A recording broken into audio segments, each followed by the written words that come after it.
Assalamualaikum warahmatullahi wabarakatuh. Kami dari kelompok 5 ingin mempresentasikan tentang pengaruh latihan pernafasan diafragma 2 menit terhadap kecemasan sehari-hari mahasiswa. Yang pertama itu latar belakang. Mahasiswa menghadapi tekanan akademik dan sosial. Dari 60,1% mahasiswa Indonesia alami kecemasan sehingga sedang hingga berat, lalu dibutuhkan intervensi singkat dan mudah dilakukan.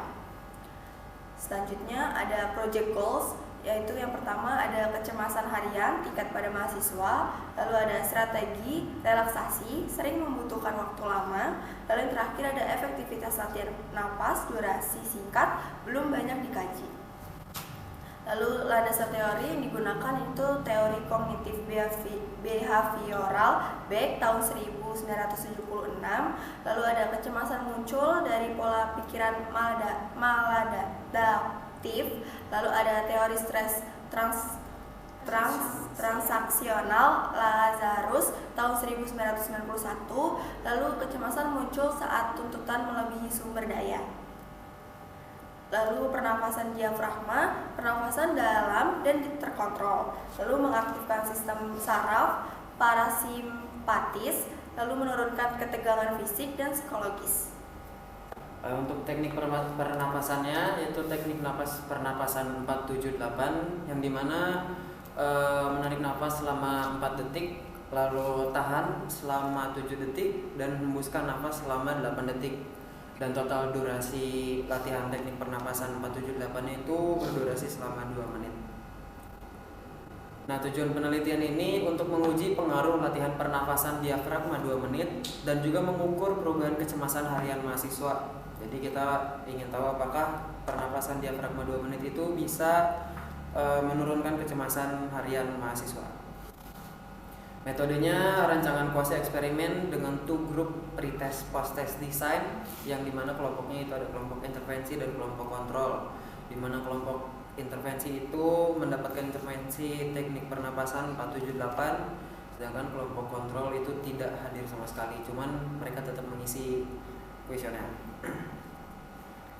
Partisipan ada 20 mahasiswa aktif usia 18 sampai 25 tahun, dipilih dengan purposive sampling. untuk instrumen penelitian itu kuesioner Generalized Anxiety Disorder 7 atau GAD-7, mengukur tingkat kecemasan harian, digunakan pada pretest dan posttest. Prosedur penelitiannya itu pengisian informed consent untuk persetujuan. Selanjutnya pengukuran awal kecemasan, latihan napas 478 selama 2 menit, dan juga pengukuran akhir kecemasan. Untuk analisis datanya, uji T berpasangan, uji Wilcoxon bila data tidak normal, dan tingkat signifikan kurang dari 0,05. Untuk hasil penelitiannya itu, skor kecemasan kelompok intervensi menurun bertahap, perbedaan signifikan di setiap waktu pengukuran, dan juga kelompok kontrol relatif yang stabil. Selanjutnya ada temuan utama. Yang pertama, latihan napas 2 menit berdampak signifikan. Yang kedua, efek terlihat sejak minggu pertama dan dampak bertahan hingga minggu keempat. Pembahasannya, pernafasan diafragma menurunkan respon fisiologis stres, regulasi napas membantu pengendalian emosi dan selaras dengan penelitian sebelumnya. Lalu implikasi praktis, strategi sederhana untuk mahasiswa, mudah diterapkan sebelum ujian atau presentasi, relevan untuk layanan konseling kampus. Kesimpulannya, penelitian ini menunjukkan latihan pernapasan diafragma dengan teknik 478 selama 2 menit efektif menurunkan tingkat kecemasan harian pada mahasiswa. Terlihat dari penurunan skor kecemasan yang konsisten pada kelompok intervensi di seluruh tahap pengukuran, sementara kelompok kontrol relatif stabil.